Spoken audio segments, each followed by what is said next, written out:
So how do we create this API call on FlutterFlow?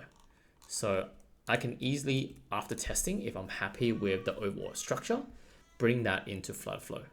So the API call we need, let's go to the API call. Let's add an API call. So let's call this DocuSeal submission. And this is going to be a post API call.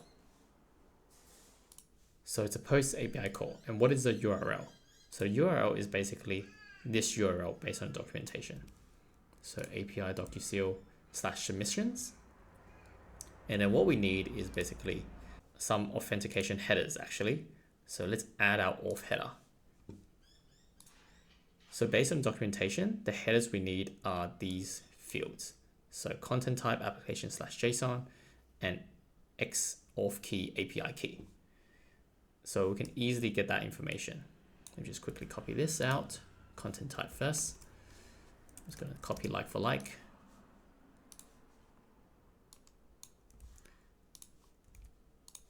And then for our auth key, this is what we need. And the key you can grab here from the test environment in your settings. So add this call now. So what do we want to pass in the body? So the body we need to pass is actually of JSON format. And let's, in its very initial state, pass what we have created in Postman to test it out before we set any variables. So I've just copy and pasted what I had in Postman, press save.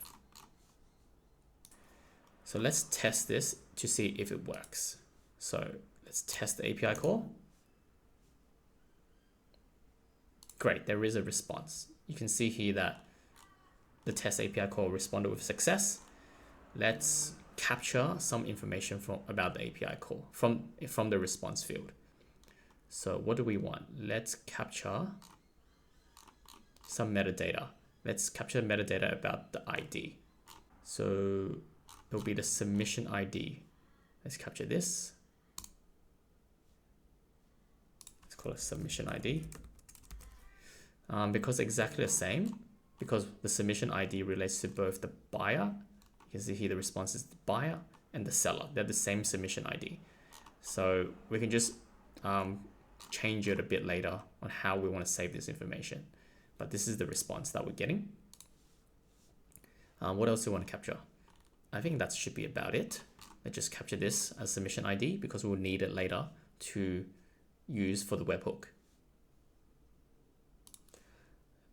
Now, how do we customize this API call based on our platform's need of custom buyer information and custom seller information? So what we need to do is add variable fields. So let's add a variable field called buyer name, buyer email, seller name, and seller email. And they're all going to be of type string. Because we already have the body ready to in a very set state, let's change this. So instead of the email being this email, let's call it the buyer email here. And then instead of the name being Stephen Buyer, we're going to put buyer name here. And similarly for seller as well. And we're going to put the seller name here. Sorry. And then the seller email here. And press save. So this will allow this API call to be variable based on the buyer's information and the seller's information. So we can test this as well. So let's say, it's called John is the buyer, and then there's john@john.com, and then maybe this the seller is butter, and the butter's email is butter@butter.com. Let's test this API call, and we can see here that the API call worked. Email has been sent to both John and Butter, containing the submission, the envelope for signing. So let's save this API call. Perfect. So what do we need to do on the front end now from FlutterFlow? So when this send agreement button is pressed, let's add that action of API call. And the action we need is basically DocuSeal submission, and the variables we want to set are buyer name.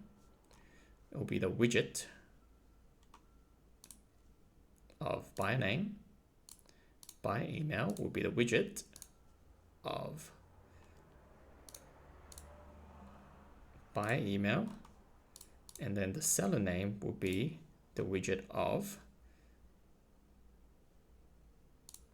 seller name, and then lastly seller email is the widget seller email, and then maybe just call it DocuSeal response. Maybe create submission. Okay, it's true. What we want to do here, let's create a log in the backend that something has been created. So in the backend, I already have a collection called submissions, and let's add these fields in. So technically all we need to do is add 3 fields I want to cover. Very basic. Ultimately, it depends on what your app is. But let's just say I want to have to create a ref, user ref. So maybe I just want to say the user reference here, and then submission ID. So the submission ID is being responded back by the API call. So we can say here, JSON body, predefined path, submission ID. Let's just pick item and index of first, because if you recall, the IDs are exactly the same for submission, because submission is in essence the whole document. The document ID is exactly the same for both the buyer and seller, so it doesn't matter which one you pick. And the credit time, let's just save the current time when it's first sent. Cool. Now let's see. Let's test this. Okay, let's test this to see if it works. So I'm just gonna enter a seller's name. So let's call it Steven Seller, and the email is this plus seller@gmail.com. And then I'll also enter a buyer's name. So Steven Buyer, .lu0693 plus buyer.gmail.com.